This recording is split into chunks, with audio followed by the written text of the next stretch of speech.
Nous allons créer une page web affichant des offres de prix en utilisant du HTML et du CSS. Nous partirons d'un fichier HTML existant, puis ajouterons progressivement les styles pour obtenir le résultat attendu.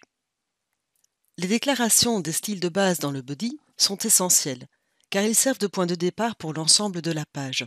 Par exemple, les propriétés comme la police ou la taille de texte définie sur le body seront héritées par la plupart des éléments enfants, garantissant ainsi une cohérence visuelle et évitant de répéter ces styles dans d'autres parties du code.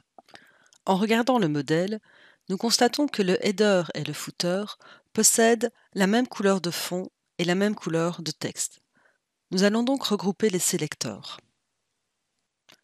Nous constatons que le contenu est collé au bord du footer et au bord du header. Nous allons donc utiliser un padding pour espacer le contenu du bord de l'élément. Nous constatons également que le header ne colle pas au bord de la fenêtre. Nous allons donc supprimer les marges implicites du body. Concentrons-nous maintenant sur le menu. Le menu est constitué d'une liste HTML. Tout d'abord, nous allons supprimer les puces de cette liste.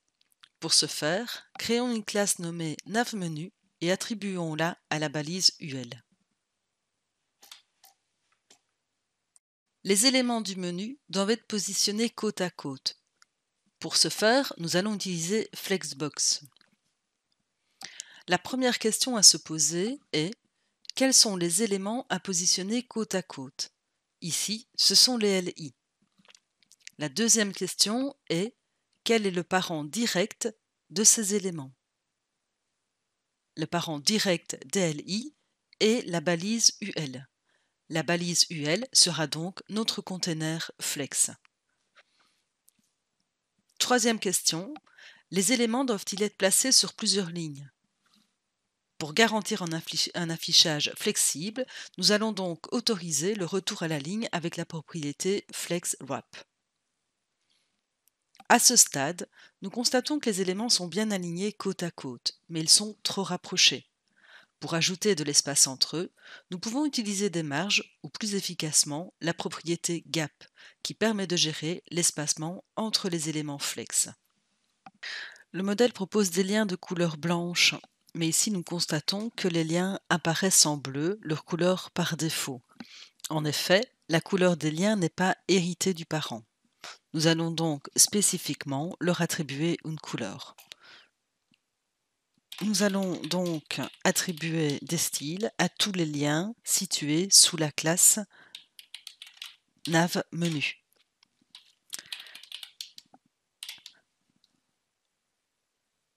Nous allons utiliser la propriété inherit qui permet à un élément d'hériter automatiquement de la couleur du parent. Ainsi, si je change la couleur spécifiée dans le header, les liens hériteront automatiquement de la couleur définie.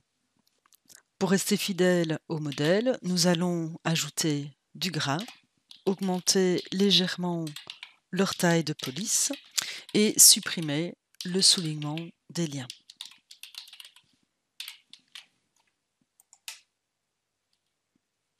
Alors on va remettre ici la couleur qui était par défaut. Examinons le modèle obtenu.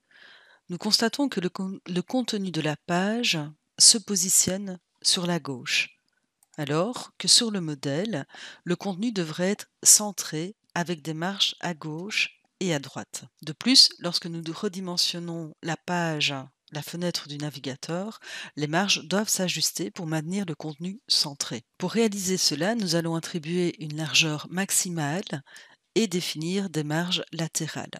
En observant le modèle, nous constatons qu'il y a plusieurs éléments qui doivent être centrés: le menu, le contenu principal de la page et le footer. Nous allons donc créer une classe générique que nous pourrons attribuer aux différents éléments HTML. Je vais appeler cette classe centrage. Je vais définir une largeur maximale et des marges gauche et droite automatiques. Ce qui reviendrait à faire ceci. Alors, où appliquer cette classe centrage? Si j'applique cette classe centrage sur le header, on s'aperçoit que le fond noir qui s'étend sur toute la largeur de la page est perdu. Pourquoi?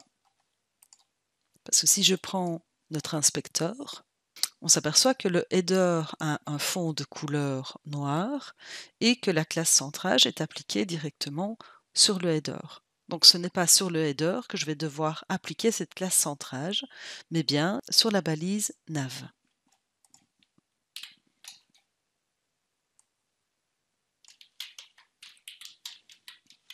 Observons la différence. Donc si j'inspecte, je vois bien que le header qui s'étend sur toute la page a un fond noir et ma classe centrage est appliquée uniquement sur la nav. Je vais maintenant appliquer cette classe centrage sur le main. Et au niveau du footer, est-ce que j'applique cette classe centrage sur le footer lui-même ou sur l'enfant du footer? Donc faisons le test. Si je l'applique sur ma classe centrage, j'ai exactement le même problème que j'avais pour le header. Étant donné que je veux que la couleur s'étende sur la largeur de mon navigateur, je dois appliquer ma classe centrage sur le div qui est enfant du footer. Concentrons-nous maintenant sur les offres de prix. Sur notre modèle, nous constatons que les offres de prix sont positionnées côte à côte. Donc, lorsque nous avons des éléments qui sont positionnés côte à côte, une des techniques qui peut être utilisée est la technique Flexbox. Dès que vous devez utiliser le Flexbox, posez-vous les questions suivantes. Quels sont les éléments HTML qui doivent être positionnés côte à côte? Dans notre code, nous pouvons voir que ce sont des articles. Donc, chaque article représente finalement une vignette. Les éléments articles doivent être positionnés côte à côte. Question suivante. Quel est le parent direct des éléments qui doivent être positionnés côte à côte? Donc, quel est le parent direct de nos articles? Le parent direct de nos articles est la section. La section sera donc notre container Flex. Utiliser la balise section comme sélecteur n'est pas une bonne idée. En effet, si nous avons plusieurs pages dans notre site, toutes les sections auront les styles spécifiés ici. Donc pour éviter cela, nous allons travailler avec une classe que je nomme offre et que j'attribue, que j'assigne à ma section. Donc notre section sera notre container Flex et donc aura un display Flex. Question suivante, est-ce que le parent autorise que ses enfants se positionnent sur plusieurs lignes? En d'autres termes, est-ce que les vignettes peuvent être positionnées sur plusieurs lignes lorsque je vais redimensionner ma fenêtre? Pour une question de flexibilité, nous allons dire oui. Donc, je vais spécifier au conteneur Flex qu'il autorise que ses enfants se positionnent sur plusieurs lignes en utilisant la propriété FlexWrap. Regardons le rendu obtenu. Donc le rendu obtenu ne correspond pas du tout à ce que nous avions espéré. En effet, nous constatons que le titre Nos offres se positionne à côté des articles. Mais c'est un comportement tout à fait normal. Nous avons dit à notre section de devenir un conteneur Flex. Donc tous ces enfants, le titre, les trois articles, se positionnent côte à côte. Pour respecter le modèle, nous allons spécifier au H1 qu'il doit occuper tout l'espace disponible sur une largeur. Pour cela, nous allons utiliser la propriété FlexBasis.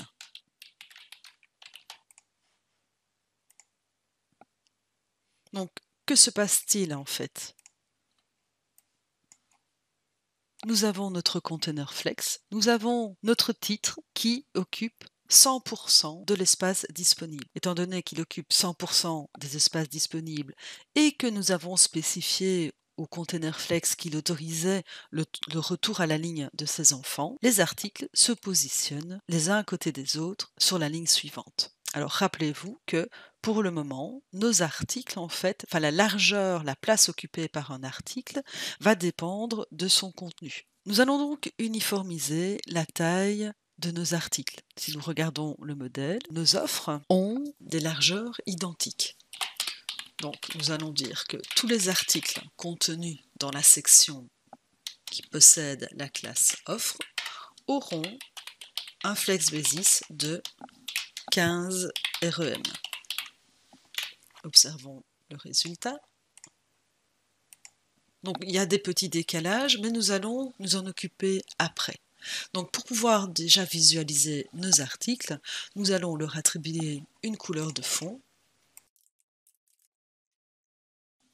Alors, on se rend compte qu'il y a un petit souci au niveau de la couleur du texte, tout simplement parce que lorsque j'ai créé les styles du body, j'ai inversé la couleur de fond et la couleur de texte. Donc, je vais maintenant modifier cela. Donc là, nous avions cette valeur-ci, et alors on avait cette couleur-là pour la couleur de fond. Donc ici, on se rapproche davantage effectivement du modèle. Revenons à nos vignettes. Donc pour l'instant, on avance, hein, donc nous avons nos vignettes qui sont l'une à côté des autres. Alors, comportement par défaut, pour l'instant, nos articles sont collés. Donc si nous prenons notre inspecteur, donc on s'aperçoit que le comportement par défaut des enfants flex, c'est de se positionner côte à côte à partir de la gauche, et alors sur la droite, nous avons l'espace restant disponible. Donc nous pouvons utiliser la propriété Justify Content pour spécifier la façon dont l'espace doit être réparti entre et autour des enfants. Ici, donc ici, je vais spécifier à mon conteneur de centrer ces enfants. Les enfants flex sont centrés et nous pouvons utiliser la propriété gap pour les espacer.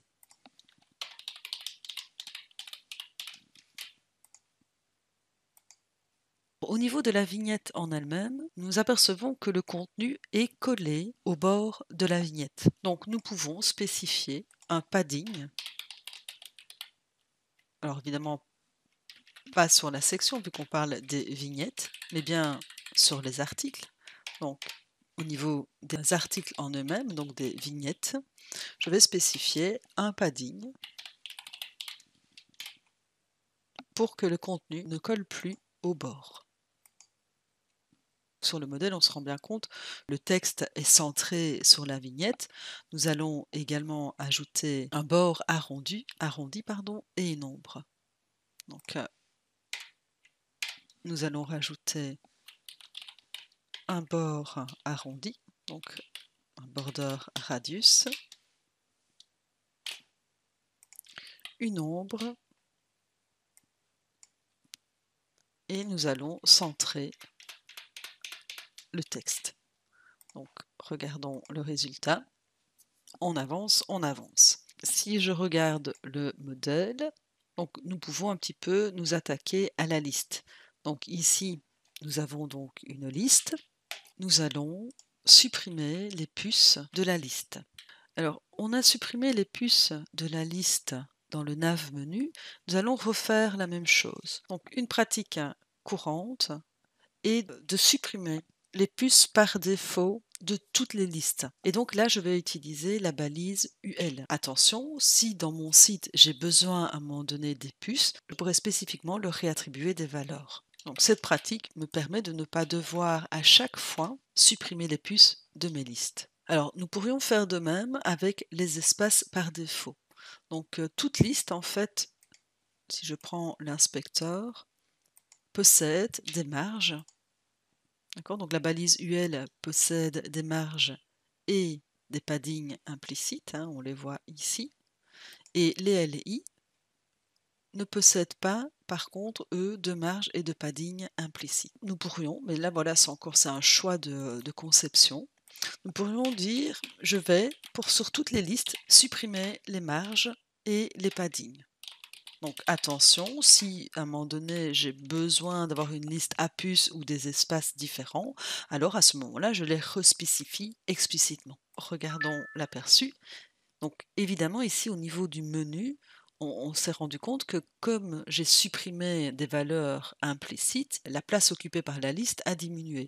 Mais là, je peux très bien, donc si je regarde le modèle, je peux très bien rajouter des paddings ou des marges à un moment donné.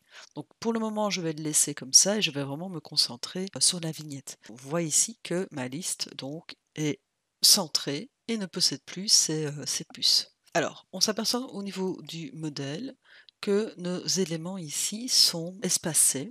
Donc plusieurs techniques possibles, plusieurs techniques. J'aurais pu jouer sur la hauteur de ligne et alors le préciser dans le body et pour que cette propriété soit héritée, mais alors elle est héritée pour tous les éléments de type texte. Maintenant, je peux également spécifier des marges sur les éléments de ma liste. Ici, dans cet exercice 6, c'est ce que je vais utiliser. Donc je vais dire tous les LI enfants de ma classe offre auront des marges haut et bas de 0,5 ERM et gauche-droite 0. Nous avons donc nos éléments de liste qui sont légèrement espacés. Nous allons maintenant réaliser les boutons d'action. Dans un site à plusieurs pages, il est fort probable d'avoir des boutons d'action sur différentes pages. Pour une question d'ergonomie, ces boutons d'action doivent avoir le même visuel pour ne pas que l'utilisateur soit perdu. Pour cela, nous allons créer une classe générique que nous allons attribuer à nos différents liens. Alors, avant de les attribuer, je vais déjà mettre quelques styles. Je vais lui spécifier sa couleur de fond et sa couleur de texte. Ensuite, je n'oublie pas d'attribuer les classes aux différentes balises de lien.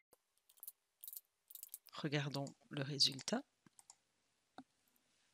Nous constatons pour le moment que le contenu est collé au bord de l'élément.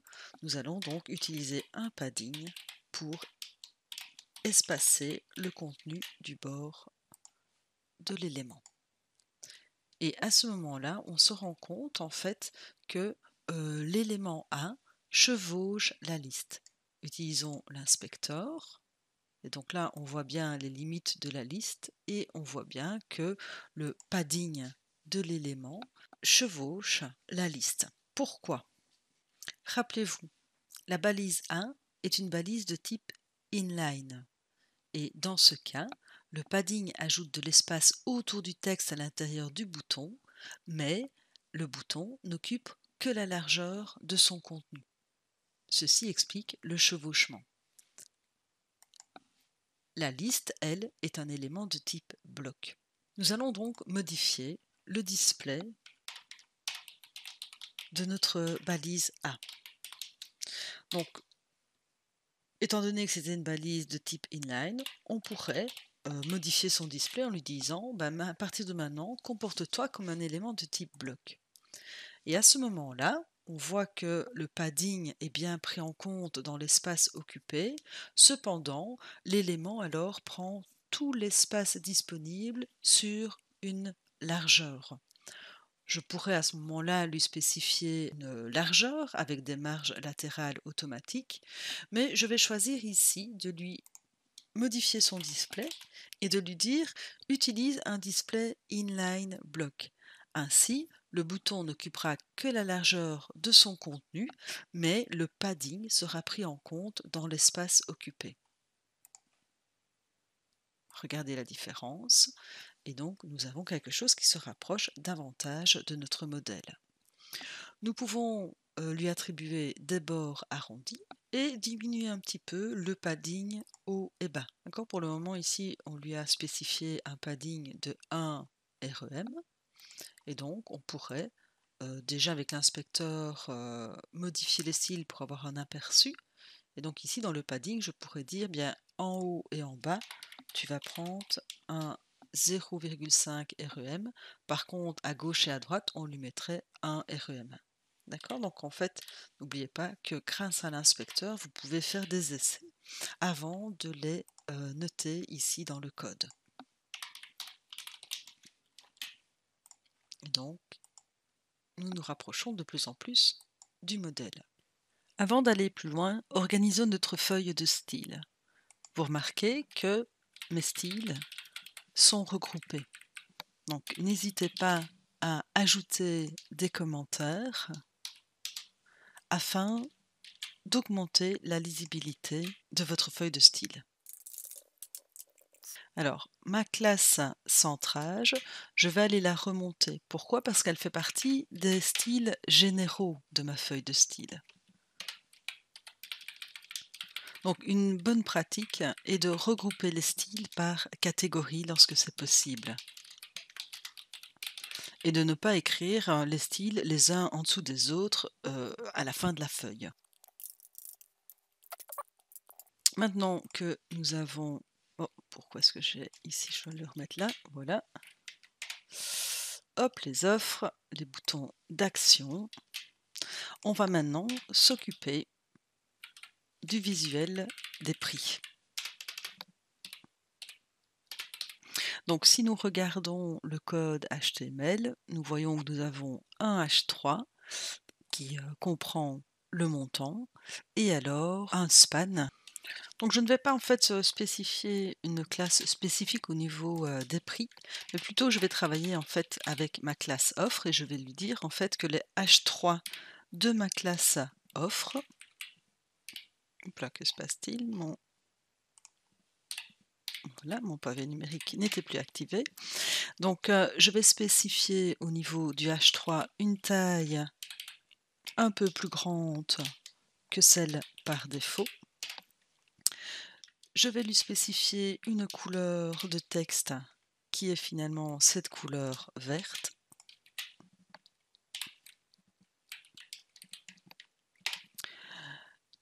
Et je vais déjà regarder ce que cela donne. Par rapport au modèle, vous voyez que l'écriture est bien plus fine que celle qui est affichée ici à l'écran. Et donc je peux, comme je peux mettre du bold, du gras, je peux lui demander en fait à avoir une épaisseur plus légère. D'accord? Donc on se rapproche vraiment ici du modèle. Je vais maintenant travailler sur le span. Donc ici, je peux être bien plus précise parce que éventuellement, je pourrais avoir d'autres spans en dessous de ma classe offre. Je vais dire en fait que c'est le span qui est enfant du H3, qui est enfant de ma classe offre. Et donc ici, je vais lui spécifier une font size de 0,8 rem et je vais également modifier sa couleur.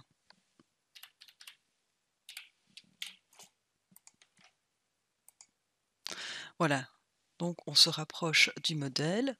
Maintenant, par rapport au modèle, vous voyez que l'espace entre le montant et la première caractéristique devrait être diminué.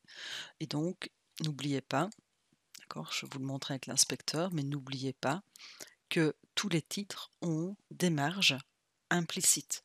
Et donc ici, je vais diminuer la marge implicite. Donc je vais au niveau du H3 lui dire, OK, au niveau de la marge, on va diminuer la marge haut et bas et on va mettre à 0, même si elle était déjà à 0, mais on va le respécifier, ce n'est pas un problème. Les marges latérales. Donc si on regarde ici, on a donc à ce moment-là diminué un petit peu l'espace. Quoique si on regarde ici, alors évidemment, je n'ai pas le même niveau de zoom dans ma capture d'écran que par rapport à ici. Donc je vais essayer de me rapprocher au maximum. Et donc je pourrais un petit peu diminuer, me semble-t-il, l'espace entre le H1 et le H2 et le H3. Donc si je regarde au niveau des tailles, je vois que j'ai une marge au niveau du H2 et donc ici j'ai une toute petite marge au niveau du H3. Mais n'oubliez pas que au niveau marge haut et bas, en tout cas la marge enfin oui, haut et bas, peu importe, il n'y a pas de cumul entre les marges. C'est la marge la plus grande qui détermine l'espace. Donc ici, je vais plutôt travailler donc sur la marge du H2. Je vais ici dans les offres, je n'ai pas encore de style au niveau du H2, ce n'est pas grave, je vais en créer un. Et donc au niveau du H2, je vais ici travailler sur la marge bottom. Regardez déjà la valeur par défaut. La valeur par défaut, c'est 19 et donc je pourrais éventuellement mettre un REM qui équivaut à 16 pixels, la valeur par défaut dans le navigateur. Vous voyez, ça vient de se réduire légèrement. Alors, on avance et on a quasi fini. Je vais maintenant ici attribuer un espace, hein, donc on voit, donc c'est toujours avec l'inspecteur, je vois que les articles n'ont pas de marge, que le main n'a pas de marge basse, d'accord, j'ai une marge latérale mais pas bas, et que mon footer, lui, n'a pas non plus de marge. Donc au niveau du main, je ne vais surtout pas modifier ma classe centrage. Pourquoi? Parce que si je modifie cette classe centrage, je vais modifier la marge pour tous les éléments HTML qui ont cette classe centrage, mais je vais plutôt ici sur le footer aller rajouter une marge haut. Et donc ici, je vais avec un commentaire spécifié que je travaille au niveau du footer, et donc le footer, je vais ici lui mettre une margin top de, par exemple, de REM. Voilà, donc si je regarde en plein écran, nous avons notre projet. Voilà, qui est fini. Alors après, je peux ajuster, hein, mes espaces, d'accord? Donc par exemple ici, je pourrais rajouter un petit espace. Et donc toujours avec l'inspecteur, j'utilise souvent l'inspecteur pour aller voir à quel élément je vais aller ajouter cet espace, d'accord? Est-ce que c'est à ma liste? OK, donc n'oubliez pas que par défaut, je lui ai enlevé toutes les marges, ou est-ce que c'est à mon bouton? Donc n'oubliez pas que ici, si je mets une marge à mon bouton, cette marge sera active pour tous les liens qui auraient cette classe bouton action et qui seraient positionnés sur n'importe quelle page. Je vais ici travailler sur les marges de mon bouton action, car il est fort probable que le bouton action doive être espacé des éléments qui lui sont proches. Donc, je vais travailler ici avec une margin de 0,5 REM et voilà le résultat obtenu. Voilà, donc nous avons maintenant terminé notre interface. Regardons quand même si nous ne pouvons pas optimiser notre feuille de style. Optimiser une feuille de style, c'est éviter les redondances, utiliser les notations courtes, travailler avec des styles génériques lorsque c'est possible.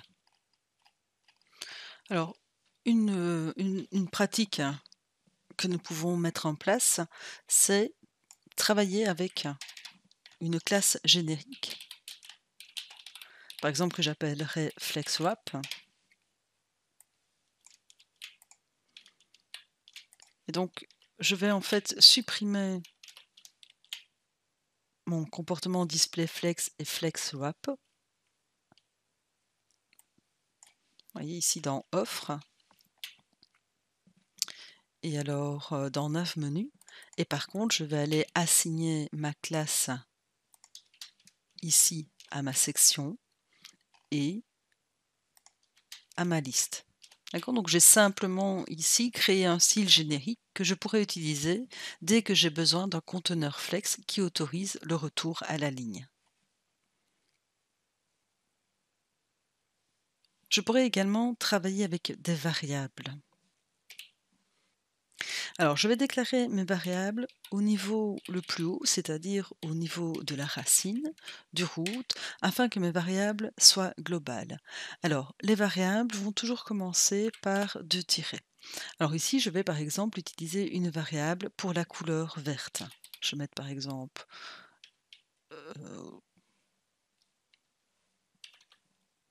color green, et je vais aller chercher le code couleur ici.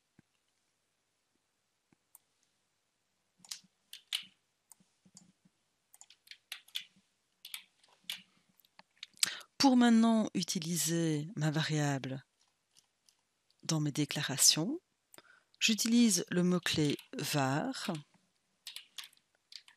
et je spécifie le nom de ma variable.